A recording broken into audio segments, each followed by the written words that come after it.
കേട്ടൊരു പേരുണ്ട്, super star David പടിക്കൽ. പക്ഷെ സ്വയം സൂപ്പർ ഹീറോ എന്ന് പറയുന്ന ഒരാളല്ല. മലയാളികൾ നമ്മുടെ സ്വകാര്യ സൂപ്പർ ഹീറോ ആയി, മലയാളികളുടെ സൂപ്പർമാനായി ആഘോഷിക്കുന്ന ഒരാൾ. Ladies and gentlemen, it's time we invite to the stage the one and only Tobino Thomas.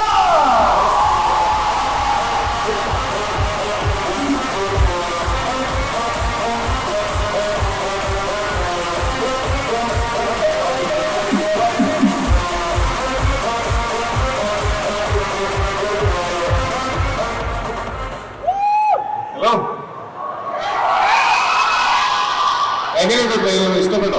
First response നിങ്ങളേതാണ് അറിയേണ്ടത്. Okay, thank you so much. ഈ സിനിമ എനിക്ക് ഞാൻ ഭയങ്കര കൺവിൻസ്ഡ് ആയിട്ടുള്ള ഒരു സിനിമയാണ്. എനിക്കിതിന്റെ കഥ കേട്ടപ്പോൾ മുതൽ ഈ സിനിമ ചെയ്യണമെന്നും അത് ഞാൻ ഭയങ്കര എക്സൈറ്റഡ് ആയിരുന്നു. അത് കഴിഞ്ഞ് ഈ സിനിമ ചെയ്തു തുടങ്ങിയപ്പോഴാണെങ്കിലും ഭയങ്കര രസമുള്ള കുറെ സുഹൃത്തുക്കളുടെ കൂടെ നല്ല രസമുള്ള ഒരു സിനിമ ചെയ്ത ആ ഒരു സന്തോഷത്തിലാണ് ഞാനിപ്പോൾ നിൽക്കുന്നത്. ഈ സിനിമ സൗണ്ടില്ലേ? സോറി വീണ്ടും. അപ്പൊ ഞാൻ കഥ കേട്ട സമയം മുതൽ തന്നെ ഭയങ്കര എക്സൈറ്റഡ് ആയിട്ട് ചെയ്യാൻ കാത്തിരുന്ന ഒരു സിനിമയാണത്. ചെയ്തു തുടങ്ങിയപ്പോഴാണെങ്കിലും ഒരു കൂട്ടം നല്ല സുഹൃത്തുക്കളുടെ കൂടെ, നേരത്തെ സുഹൃത്തുക്കളായിരുന്നവരുണ്ട്, പുതിയ സുഹൃത്തുക്കളെയും കിട്ടിയിട്ടുണ്ട്.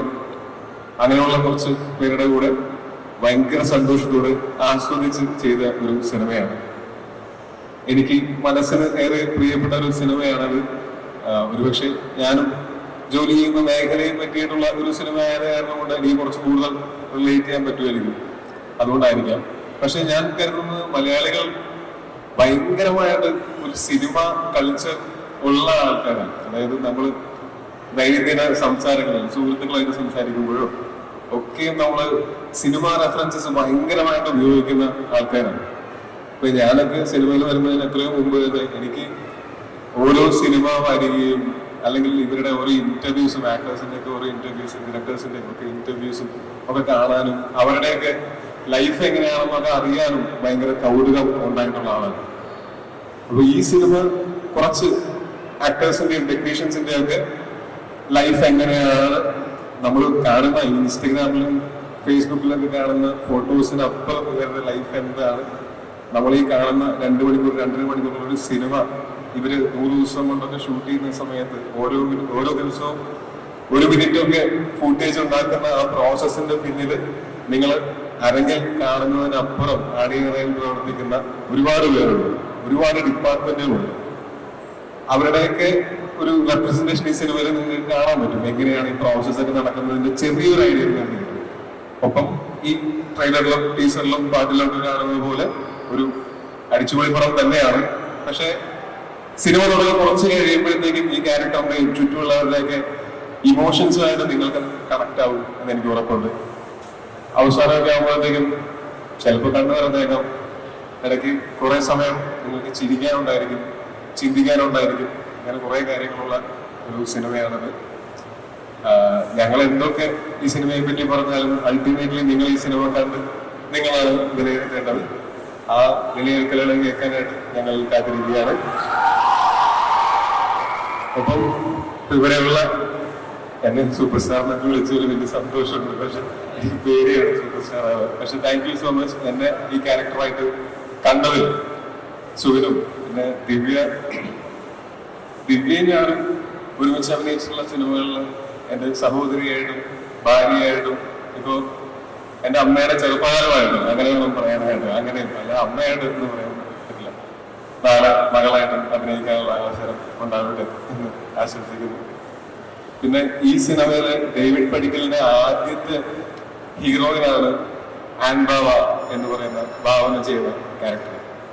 കോയിൻസിഡൻഷ്യലി സിനിമയുടെ ഷൂട്ട് തുടങ്ങുന്ന സമയത്താണ് ഞാൻ ഇതിനോട് പറയുന്നത് എന്റെ ആദ്യത്തെ നായിക കൂതറ എന്ന് പറയുന്ന സിനിമയിലാണ് ആദ്യമായിട്ട് എനിക്കൊരു റൊമാൻറ്റിക് ട്രാക്കും ഒരു നായികയൊക്കെ കിട്ടുന്നത്. ചെറുതെങ്കിലും ഒരു ട്രാക്ക് കിട്ടുന്നു എന്തുകൊണ്ടാ. അപ്പൊ എന്റെ ആദ്യത്തെ നായികയാണ് ഭാവന. കുറെ വർഷങ്ങൾക്ക് ശേഷം ഒരുമിച്ച് സ്ക്രീനിൽ ഒരുമിച്ച് വരാൻ സാധിച്ചത് വലിയ സന്തോഷം. ഞാൻ ഈ ഇരിക്കുന്ന ഓർഡറിലാണ് പറയാൻ, ഹൈറാർക്കിലല്ല, നോക്കി പറയാം. പിന്നെ അനൂപ് ഞാനും നമ്മള് കുറെ വർഷങ്ങളായിട്ട് നമ്മളിങ്ങനെ പല ഡിസ്കസ് ചെയ്ത് പല സിനിമകളും ഡിസ്കസ് ചെയ്ത് ഫൈനലി നമ്മൾ ഈ സിനിമയിൽ ലാൻഡ് ചെയ്ത് ഇത് ചെയ്യുകയാണ്.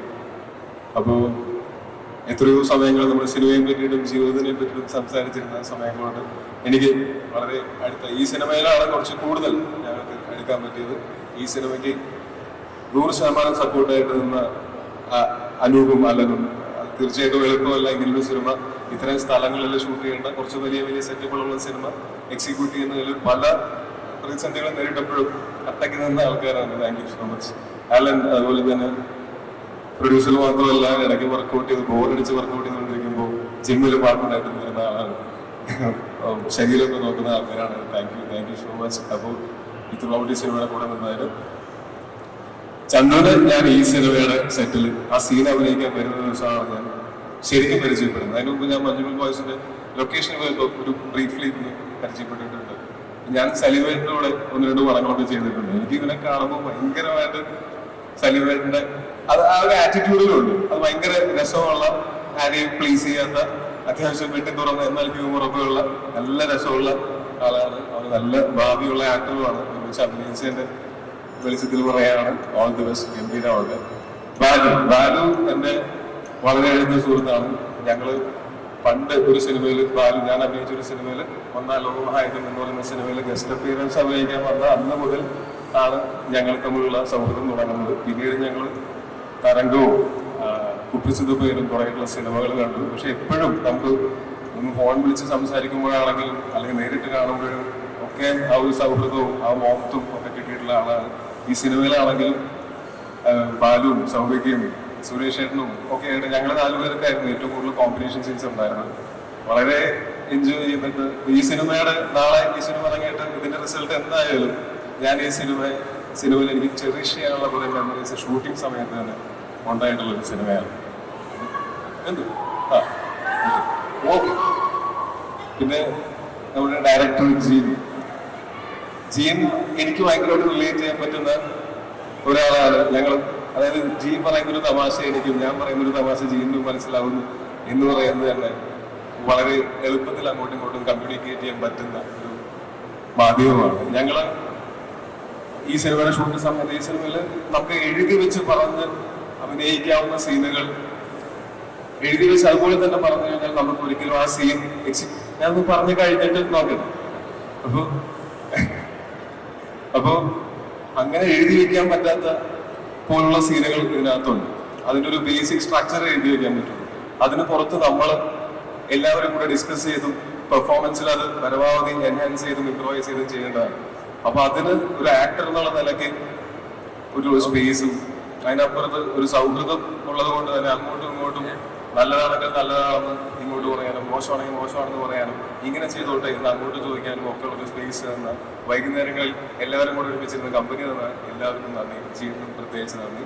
എന്നെ ഈ കഥാപാത്രമായിട്ട് കണ്ടതിനും ത്രൂ ഔട്ട് ദ ഷൂട്ട് കൂടെ നിന്നതിനും താങ്ക് യു സോ മച്ച്.